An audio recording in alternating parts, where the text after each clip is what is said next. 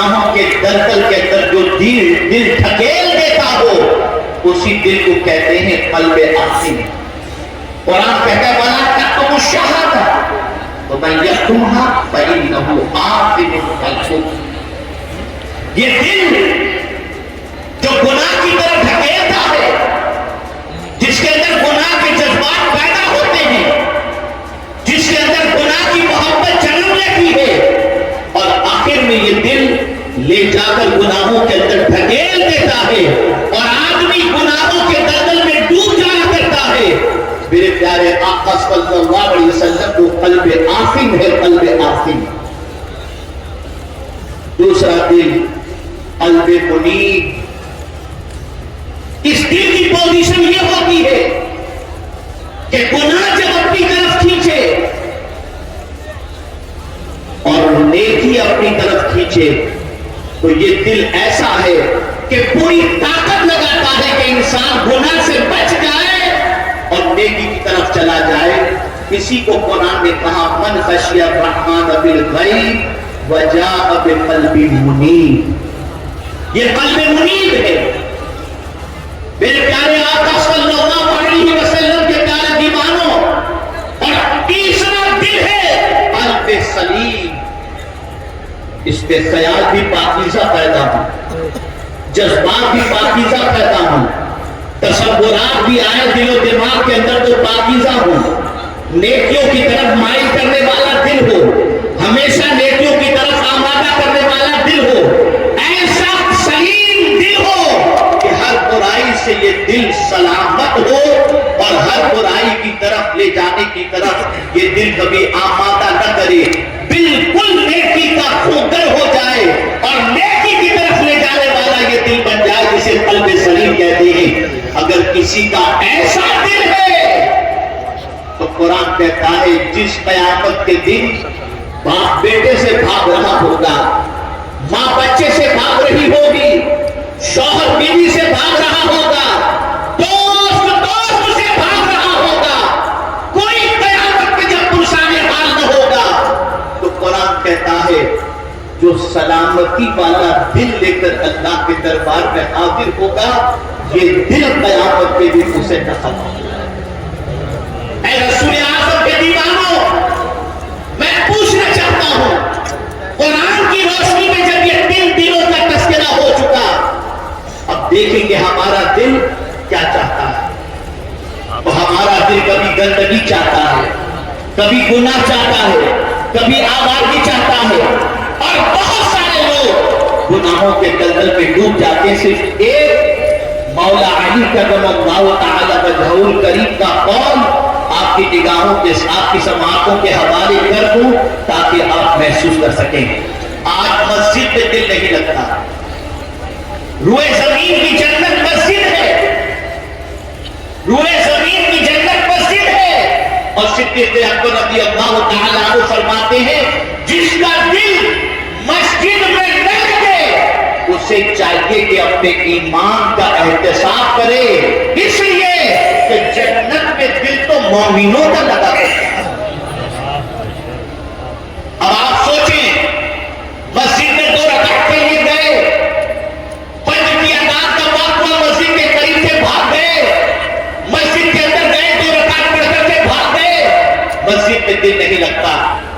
اور کبھی پہنچ بھی گئے تو نماز میں مزہ نہیں آتا، نماز میں کیف نہیں ملتا، نماز میں سرور نہیں ملتا. سجدے بھی ہو رہے ہیں، طبیعت بے قرار ہے، رکوع بھی ہو رہا ہے، طبیعت بے قرار ہے، قیام بھی ہو رہا ہے، طبیعت بے قرار ہے. مولا علی کرم اللہ تعالی وجہہ الکریم سے کسی نے پوچھا حضور اگر نماز میں لذت نہ ملے تو اس کی کیا وجہ ہو سکتی ہے؟ غور سے سنو. مولا علی کرم اللہ تعالی وجہہ الکریم نے ارشاد فرمایا جب کسی کی نگاہ گندگی سے آلودہ ہو جائے تو اللہ اس سے نماز کی لذتوں کو چھین لیا کرتا.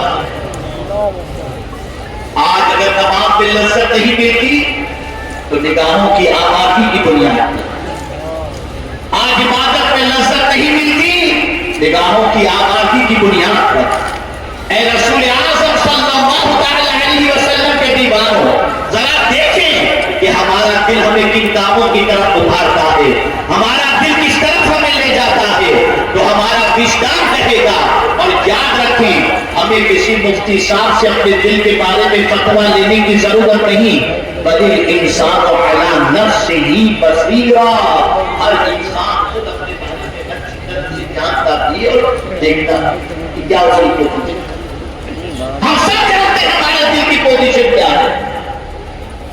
اے رسول اعظم صلی اللہ علیہ وسلم کے دیوانوں، جب یہ محسوس ہو چکا کہ ہمارا دل پراگندہ ہے، جب یہ محسوس ہو چکا کہ ہمارے دل میں گناہوں کے جذبات انگڑائیاں لیتے رہتے ہیں، جب یہ محسوس ہو چکا کہ ہم صبح اٹھتے ہیں یا رات کو سوتے ہیں تو تصورات گناہ میں ڈوبے رہتے ہیں، تو اب اس تصورات گناہ میں ڈوبنے سے نکلنے کا راستہ کیا ہے؟ اور دوسرے اینگل سے ہماری سوچ ہمیشہ یہ رہتی ہے کہ ہم دنیا میں ناکام نہ رہیں، کامیاب رہیں۔ تو کامیابی کے لیے قرآن نے نسخہ عطا فرمایا، قد افلح من تزکا، بے شک مراد کو پہنچا جس نے اپنے دل کو پاک کر دیا۔ اب دل پاک کرنے کے لیے کہاں جائیں؟ وہ کون سی جگہ ہے جہاں پہنچنے کے بعد دل پاک ہو جاتا ہے؟ افسوس کے ساتھ مجھے کہنا پڑتا ہے، ہمارے اوپر دنیا کی محبت کا غلبہ اتنا ہے کہ گنبد خضرا کو دیکھیں تو دنیا یاد، سنہری جالیوں کے سامنے پہنچے تو دنیا یاد، کعبے کے سامنے پہنچے تو دنیا یاد، غوث پاک کے دربار میں پہنچے تو دنیا، غریب نواز کی بارگاہ میں پہنچے تو دنیا، اور اسی طریقے سے صاحب عرش کی بارگاہ میں پہنچے تو دنیا۔ آپ ذرا سوچیں، جتنے بھی یہاں پر ہم اور آپ آگے آئے ہیں، ہمارے دلوں کے اندر شاید یہ خیال ضرور ہوگا کہ ہماری یہ پریشانی دور ہو جائے، وہ مصیبت دور ہو جائے، اس میں چلو حضرت کی نگاہ کرم پڑ جائے گی، ہماری زندگی سنور جائے گی۔ لیکن آج میں آپ کو ڈر دیتا ہوں اور سبق دیتا ہوں، یاد رکھو، یہاں دنیا کے مسائل کے حل کی بجائے بلکہ تھوڑا سا یہ سمجھ لیں کہ کسی حد تک دنیا کی پریشانیوں کے حل کو بھی لے لیں، لیکن سب سے زیادہ آج اس بارگاہ میں آنے کے بعد جو بھیک مانگنی ہے وہ یہ بھیک مانگنی ہے، اے ابو البرکات، اے صاحب ابو البرکات، ہماری قلب پر ایسی نظر فرما دیجئے کہ ہمارے دل کی گندگی دور ہو جائے، دل پاک ہو جائے، تاکہ دنیا میں بھی ہم کامیاب ہو جائے اور آخرت میں بھی ہم کامیاب ہو جائے۔ اور یاد رکھیں، دل نگاہوں سے پاک ہوتا ہے، دل نگاہوں سے۔ اسی لیے قرآن نے حضور کے بارے میں بھی یہی کہا کہ حضور سے عرض کرنا ہو تو کیا عرض کریں؟ لا تقولوا راعنا وقولوا انظرنا۔ حضور سے یہ عرض کرو کہ حضور نظر کرم کرنا۔ اسی لیے ڈاکٹر اقبال نے کہا تھا، یہ فیضان نظر تھا یا مقتل کی طرح، سکھائی کس نے اسماعیل کو آداب فرض۔ نظر سے دنیا بدل جاتی ہے، زندگی بدل جاتی ہے۔ میرے پیارے آقا صلی اللہ علیہ وسلم کے پیارے دیوانوں، اسی لیے کہنے والے نے کہا، دین پیدا ہوتا ہے بزرگوں کی نظر سے پیدا۔ بڑی طاقت اس نظر کی، اور ہم جس بزرگ کے اس کی تقریب میں حاضر ہیں، ان کی نگاہوں نے نہ جانے کتنے دلوں کو پاک کر دیا، ان کی نگاہوں نے نہ جانے کتنے دل کو سنوار دیا، ان کی نگاہ کرم نے نہ جانے کتنوں کو کہاں سے کہاں تک پہنچا دیا۔ آج شکایت کرتے ہو کہ اینگزائٹی کے شکار ہو گئے، نیند کی ٹیبلٹ لینی پڑتی ہے، بے قراری پیچھا نہیں چھوڑتی۔ یاد رکھو، گناہ ہاتھ سے کرتے ہیں دھپا دل پہ لگتا ہے، گناہ ہاتھ سے کرتے ہیں دھپا دل پہ لگتا ہے۔ گناہوں کی وجہ سے ہمارا دل بے قرار ہو گیا۔ اگر نیند کی گولیوں سے چھٹکارا چاہتے ہو، کروٹ جو بستر پر لیتے رہتے ہو اور کروٹیں بدلتے رہتے ہو، نیند نہیں آتی، اگر اس سے چھٹکارا چاہتے ہو تو آج اس بارگاہ میں آ کر کے ایک ہی سوال کرو، حضور گناہ آلود دل لے کر کے ہم آپ کی چوکھٹ پر آئے ہیں، ایک نگاہ کرم فرما دیجئے تاکہ دل ہمارا پاک اور صاف ہو جائے۔ اے رسول اعظم صلی اللہ علیہ وسلم کے دیوانوں، اور دل پاک ہو گیا۔ تو دنیا بھی کامیاب اور آخرت بھی کامیاب۔ اعلیٰ حضرت عظیم البرکت کا ادھر دل ہی صاف کیا گیا، اپنی جگہ مسلم ہے کہ امام عشق و محبت صاف ستھرے ہو کر کے آئے تھے، لیکن اگر کوئی کہے کہ مارا راہ کی پہچان اعلیٰ حضرت نے کروائی، اگر اس کا مقصد یہ ہو کہ مارا راہ کی عظمت لوگ نہیں جانتے تھے، اعلیٰ حضرت نے مارا راہ کی عظمت بیان فرمائی، تو یہ تو ٹھیک۔ لیکن اگر کوئی کہے کہ اعلیٰ حضرت کی وجہ سے مارا راہ کی پہچان ہوئی، اگر ہمت ہے تو جا کے امام عشق و محبت کے مزار پر کوئی کہہ دے، کوئی وہاں جا کر کہہ دے میرا امام جب یہ خود کہتا ہو کیسے آقاؤں کا بندہ، جو اپنے آپ کو بندہ کہہ رہا ہے بندہ کا، تو ان کا احسان مارا راہ پہ لگا رہے ہو۔ کتنی بڑی توہین، کتنے بڑے تعجب کی بات۔ خدا کی قسم امام عشق و محبت اتنے بڑے عالم، مجدد اور علم و فن کے ماہر، متقی پرہیزگار اور عاشق رسول، ذرا یہ سوچو دنیا کے بارے میں بھی جاننے والے اور آخرت کے بارے میں بھی جاننے والے، انہوں نے جب اپنے لخت جگر کو اس بارگاہ کی غلامی میں دے دیا تو ان کی نگاہوں میں اس بارگاہ کی نسبت کیا، اور پھر اس بارگاہ سے جو سرکار حضور مفتی اعظم ہند علیہ رحمہ کو ملا، بچپن ہی میں کہہ دیا گیا کہ یہ وہ بچہ ہے جس سے مخلوق خدا کو فائدہ پہنچے گا، تو خدا کی قسم ایسا فائدہ پہنچا کہ آپ بھی ان کے خلفاء سے فائدہ پہنچ رہی ہے۔ سبحان اللہ۔ یہ سب کچھ فیض ہے اس بات میں نے آج وہی پہ گرامی مولانا سید امین القادری صاحب کو یہی میں نے کہا جب انہوں نے یہاں کے بارے میں کہا کہ اعلیٰ حضرت یہاں ننگے پیر چلا کرتے تھے۔ اچھا یہاں ایک بات ہے، کسی نے اعلیٰ حضرت کے اس عمل پر اعتراض نہیں کہ اعلیٰ حضرت مارا شریف میں ننگے پیر کیوں چلتے تھے، کسی نے اعتراض نہیں، دشمنوں نے بھی نہیں کہ اتنا ادب کہ مارا شریف میں ننگے پیر چلتے تھے، وجہ بتائیں ہم پر کیوں اعتراض ہوتا ہے، ہمارے ہر کام پر کیوں اعتراض ہوتا ہے، ہمارے ہر عمل پر کیوں اعتراض ہوتا ہے؟ یہ پیر کے پیر چومتے ہیں، یہ ہاتھ چومتے ہیں، یہ سر پہ رکھتے ہیں، یہ کرتے ہیں، وہ کرتے ہیں، لیکن کوئی مائی کا نام مجھے بتا دے کہ اعلیٰ حضرت کے اس عمل پر کیوں اعتراض نہیں کیا؟